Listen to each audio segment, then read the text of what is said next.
semua, Assalamualaikum warahmatullahi wabarakatuh. Apa kabarnya nih teman-teman semua? Semoga sehat selalu ya. Dan kembali lagi bersama aku Rizky tentunya. Kali ini kita mau ngelanjutin requestan dari teman-teman semua. Ini ada kisah inspiratif yang bagus banget. Ini judulnya ini kisah jutawan mewakafkan seluruh harta demi rakyat Malaysia. Dengan penampilan serta gaya hidup yang sederhana, kediaman beliau sehingga akhir hayat hanyalah sebuah flat di Jalan Masjid India yang dipenuhi kitab-kitab serta majalah.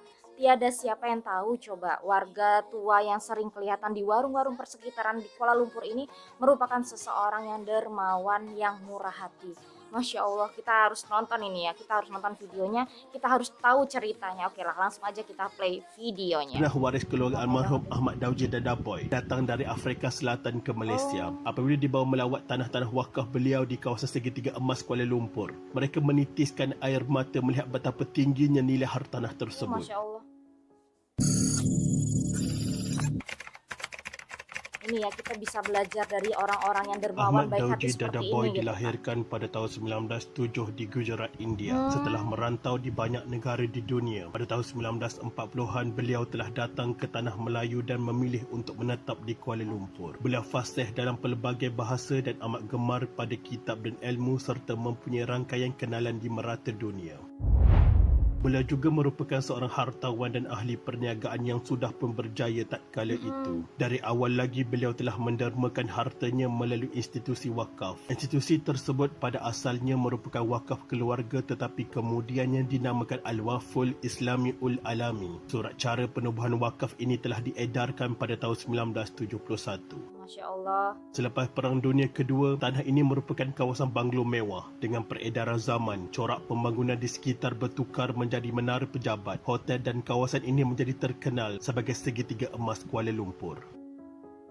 Dengan penampilan serta gaya hidup yang sederhana, kediaman beliau sehingga akhir hayat hanyalah sebuah flat di Jalan Masjid India yang dipenuhi kitab-kitab serta majalah. Tiada siapa yang tahu warga tua yang sering kelihatan di warung-warung persekitaran Kuala Lumpur ini merupakan seorang dermawan yang murah hati. Beliau seorang yang gemar membaca semasa hidup beliau. Sebanyak 1077 buah kitab koleksi milik Allahyarham direkodkan. Buku yang menjadi koleksi beliau meliputi pelbagai bidang antaranya kenegaraan, ketamadunan, sejarah, bahasa, geologi, perubatan politik dan pertanian. Ketelitian beliau dalam membaca dapat dilihat menerusi catatan tangan di dalam buku-buku tersebut. Turut dijumpai dalam buku-buku tersebut beberapa keping gambar lama yang menunjukkan peristiwa banjir besar yang melanda Kuala Lumpur pada tahun 1971.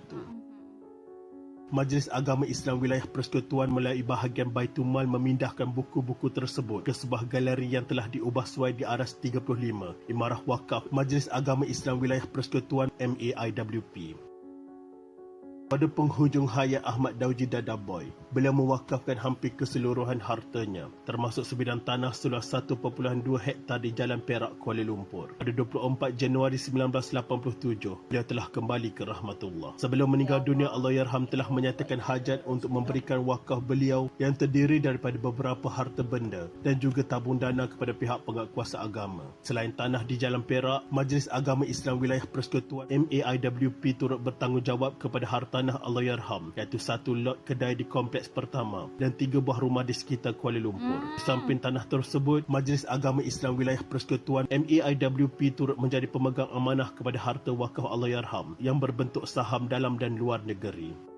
Pada 18 September 1991, Mahkamah Tinggi Kuala Lumpur telah mengisytiharkan bahawa Majlis Agama Islam Wilayah Persekutuan MAIWP Kuala Lumpur adalah pemegang amanah almarhum memandangkan beliau tidak mempunyai waris serta bagi memenuhi wasiat beliau. Fatwa Wilayah Persekutuan yang dikeluarkan menyebut bahawa Ahmad Daudi Dadaboy telah mewujudkan satu wakaf di sisi agama Islam. Ini berdasarkan kepada lafaz yang dibuat dalam surat Ikatan Pengisytiharan Wakaf dan pengakuan bertulis saksinya Said Mustafa bin Said Wazir. Bersedia Allahyarham untuk mewakafkan hartanah di tapak yang begitu tinggi nilainya ini, membolehkan ianya dimajukan dan akhirnya memberi pulangan yang besar kepada umat Islam.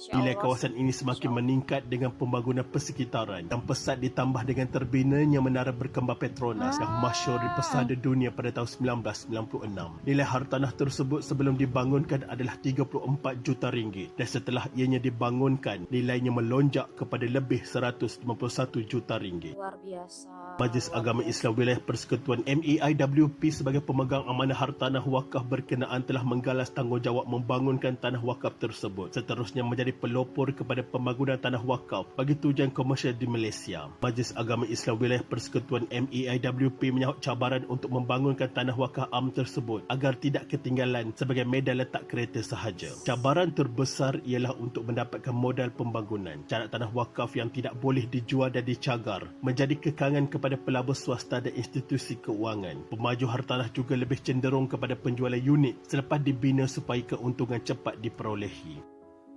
Hasilnya, dengan kerjasama antara Majlis Agama Islam Wilayah Persekutuan, Lembaga Tabung Haji dan Bank Islam Malaysia Berhad, maka tanah tersebut berjaya dibangunkan. Dalam perkongsian pintar ini, Lembaga Tabung Haji sebagai pemaju menawarkan pembiayaan 100% bagi membangunkan tanah wakaf Majlis Agama Islam Wilayah Persekutuan ini, dan Bank Islam Malaysia Berhad sebagai perintis perbankan Islam di Malaysia menjadi penyewa utama. Tabung Haji Properties pula memainkan peranan sebagai pengurus projek. Berdasarkan struktur pembiayaan, Majlis Agama Islam Wilayah Persekutuan akan mendapat pulangan sebanyak 56.6 juta ringgit sepanjang tanah tersebut dipajakkan kepada Lembaga Tabung Haji, iaitu selama 25 tahun. Bermula dengan sikap dermawan dan pemurah Allahyarham, ia kini menjadi mercu tanda dan kebanggaan umat Islam. Pulangan yang diterima akan dipulangkan untuk manfaat asnaf dan ummah keseluruhannya. Betapa besar manfaat yang diperolehi berpunca dari amalan wakaf Allahyarham.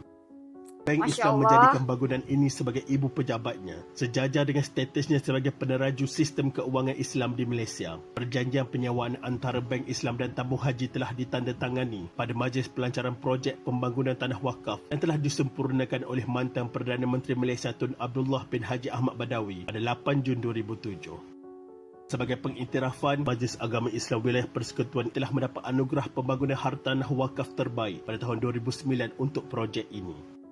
Pernah waris keluarga almarhum Ahmad Dauji Dadaboy datang dari Afrika Selatan ke Malaysia. Apabila dibawa melawat tanah-tanah wakaf beliau di kawasan Segitiga Emas Kuala Lumpur, mereka menitiskan air mata Masya melihat Allah. betapa tingginya nilai hartanah tersebut dan tingginya ketakwaan saudara Bener mereka, banget. Ahmad Dauji, yang mewakafkan hartanya itu kepada ummah. Semoga ramai lagi pewakaf yang menggerakkan wakaf dalam kalangan rakyat Malaysia bagi manfaat kepada ummah dan ekonomi Islam pada masa akan datang.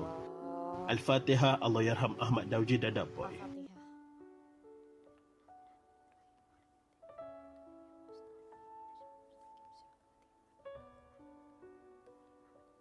Ya Allah, itu tadi ya.